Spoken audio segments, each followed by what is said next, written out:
Ever wondered how to manage a family of 3 in Portugal with a $1,200 salary? It's a question that might have crossed your mind, especially when considering the cost of living in different corners of the world. Today, we are going to explore exactly that, a realistic monthly breakdown of expenses for a family of 3 living on a $1,200 salary in the picturesque country of Portugal. The purpose of this video is not to overwhelm, but to enlighten, showing you how to manage finances, from housing to food, from transportation to health, and even leisure and education. It's all about understanding where your money goes and how to make the most of it. So whether you're planning a move or just curious, we've got you covered. Join us as we take a deep dive into the art of budgeting in Portugal. First and foremost, let's talk about the biggest monthly expense: housing. The cost of shelter is an unavoidable expense, but knowing what to expect can help you plan accordingly. In Portugal, the cost of housing can vary greatly depending on location. For instance, in the capital city of Lisbon, you'll find that renting a modest 2-bedroom apartment can set you back somewhere between 500 to 700 euros a month. However, if you venture outside the bustling city, into smaller towns or rural areas, the price can drop down to as low as 300 euros a month. Now there's more to housing than just the rent. Let's not forget about utilities. These include electricity, water, and gas. On average, you can expect to pay around 100 euros a month for these. The cost can be higher in the winter months due to heating and lower in the summer. Then there's the cost of internet service, which is pretty much a necessity in today's world.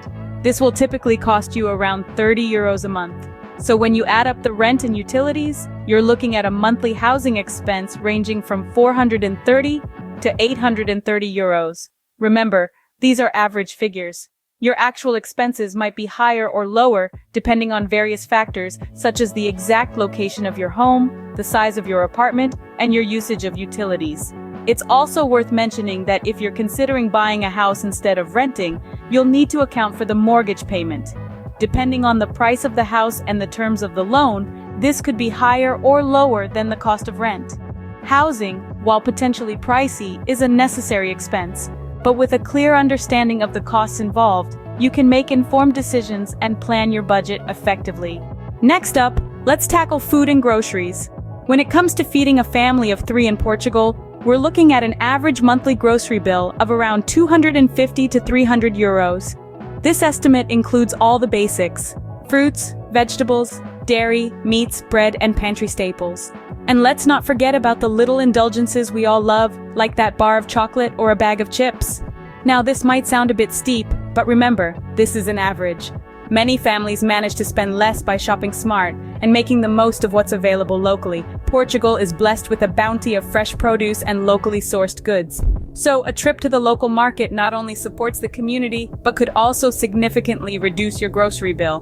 Consider this. A kilo of apples from a supermarket might set you back 3 euros, while the same amount from a local market could be as low as 1.5 euros. It's a small saving per item, but these add up over time and could mean the difference between staying within budget or overspending. And then there's dining out.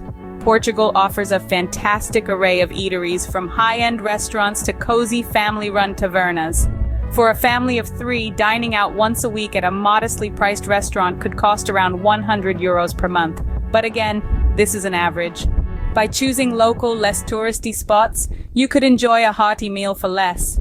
In conclusion, food and groceries are a significant part of the monthly budget. But with a bit of planning, shopping at local markets, and choosing less expensive dining options, it's entirely possible to eat well without overspending. Remember, the key to smart grocery shopping isn't just about finding the cheapest items.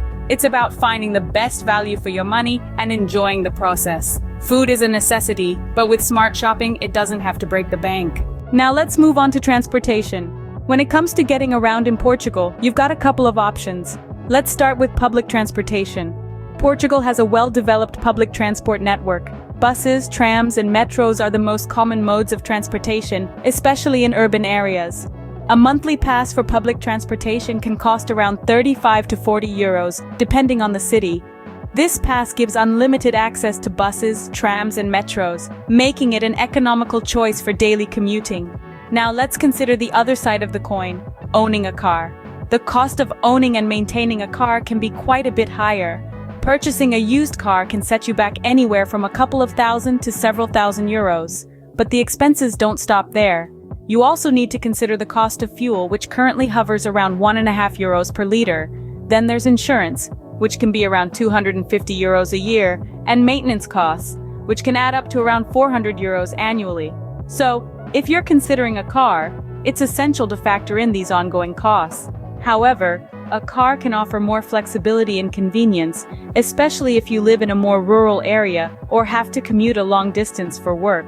Alternatively, cycling can be a cost-effective and environmentally friendly mode of transportation. Portugal is becoming increasingly bike-friendly, with dedicated bike lanes and bike-sharing services available in many cities. To sum up, if you're living in a city and don't mind using public transport, a monthly pass can be a practical and economical choice. However, if you need the flexibility of a car, be prepared for the additional costs that come with it. And don't forget about the potential of cycling, which can be both a money-saving and healthy option. Getting around can be inexpensive if you know where to look.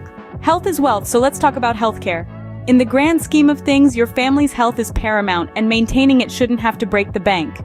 That's why it's important to factor in healthcare costs when budgeting for a family of 3 in Portugal. Starting off, health insurance is the backbone of your family's healthcare plan. In Portugal, public healthcare is universal and free, but it's always a good idea to have private health insurance as a backup. This can cost you anywhere from 20 to 50 euros per month, depending on the coverage you choose. It's worth noting that private health insurance often offers faster access to specialists, shorter waiting times, and more choice in terms of doctors and hospitals. Next, we move on to doctor's visits. If you're relying on public healthcare, most of these visits won't cost you a dime.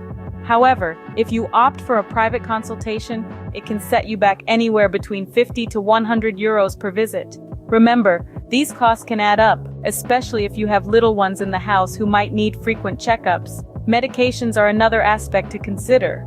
Prescription drugs in Portugal are subsidized, meaning you only pay a portion of the actual cost. However, the amount you pay can vary significantly depending on the medication. Over-the-counter drugs are also relatively affordable, but it's always wise to budget for unforeseen medical expenses. Lastly, let's not forget about wellness. This includes everything from gym memberships to yoga classes to mental health resources. A gym membership might cost around 30 euros per month, while a yoga class can be around 10 euros per session.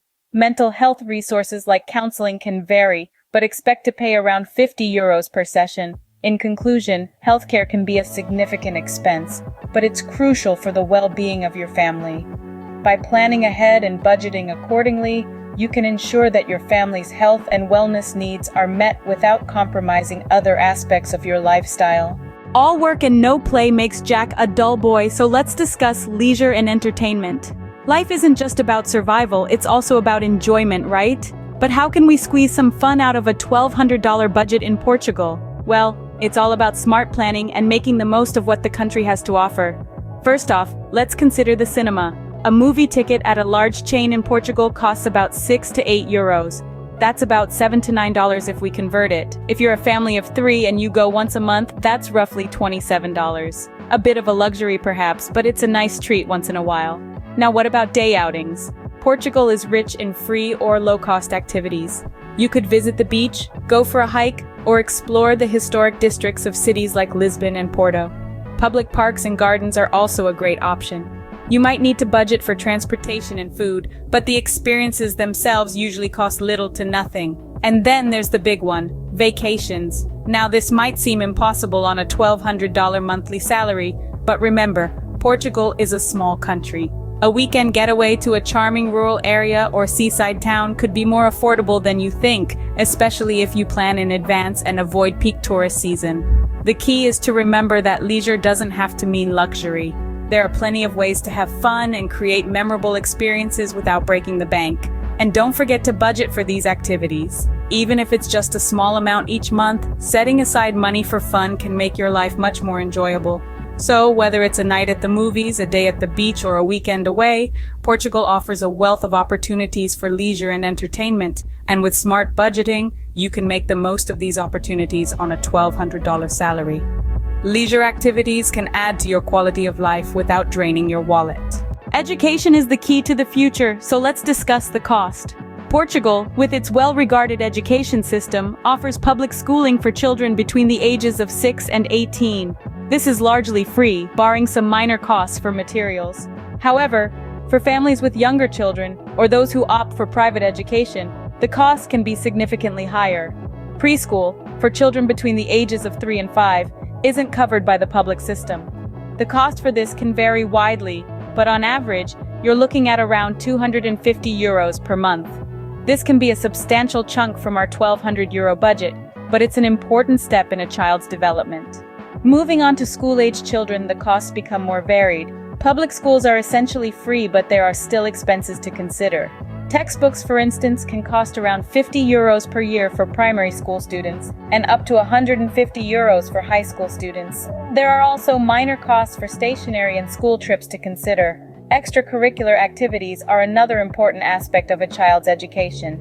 These include sports, music, art, and language classes. The costs for these can vary, but expect to pay around €20 to €50 per month for each activity.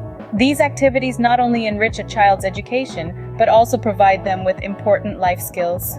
Private schooling is another option, albeit a more expensive one. Fees can range from €3,000 to €7,500 per year.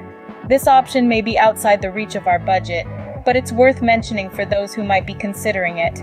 In conclusion, while the core education system in Portugal is largely free, there are still costs to consider. These include preschool, textbooks, extracurricular activities, and potentially private schooling. All these expenses can add up, but remember, education is not just about learning facts and figures, it's about shaping a child's future. Education is an investment in your child's future. So, there you have it. A comprehensive guide to managing a family of 3 in Portugal with a $1,200 salary. Let's take a moment to recap the journey we've been on together. We dived into the world of housing expenses, discovering that on average, renting a modest apartment in a less crowded city could take about $400 out of your monthly budget. Next, we filled our shopping carts with food and groceries. Basics such as fruits, vegetables, meat, dairy, and pantry staples averaged around $300 a month. Remember, shopping from local markets and planning your meals can help keep this cost under control. Then, we took a ride through transportation expenses. Public transport is rather affordable in Portugal, and a monthly transport pass for the whole family will set you back around $100. We also visited the realm of health and wellness. Portugal's public healthcare system is accessible for residents, but out-of-pocket expenses for medicines and wellness activities could add up to around $100 a month. Leisure and entertainment followed next. From dining out to visiting local attractions, setting aside about $150 a month allows for some fun while staying within budget. Lastly, we stepped into the classroom of education expenses. Public schooling is free in Portugal, but extracurricular activities and supplies could cost around $150 a month. In total, this brings us to a monthly expenditure of $1,200. This budgeting exercise shows us the importance of allocating funds wisely to different areas of life. It's not just about earning, but also about smart spending and saving. Remember that these figures are averages and actual costs can vary. Adjust the numbers to fit your lifestyle and needs. And don't forget, unexpected expenses can and do happen, so it's always a good idea to have some money set aside for emergencies. Budgeting is key to managing your finances and ensuring a comfortable life for your family in Portugal. If you found this video helpful, don't forget to hit the like button. Your likes help us reach more people, and we appreciate your support. Share this video with your friends, family, or anyone else who could benefit from this information. We'd also love to hear your own tips on budgeting, or any questions you might have on the subject, so leave them in the comments section below. And if you haven't done so already, be sure to subscribe to our channel. We have plenty more helpful videos coming your way. Thank you for watching, and we'll see you in the next video.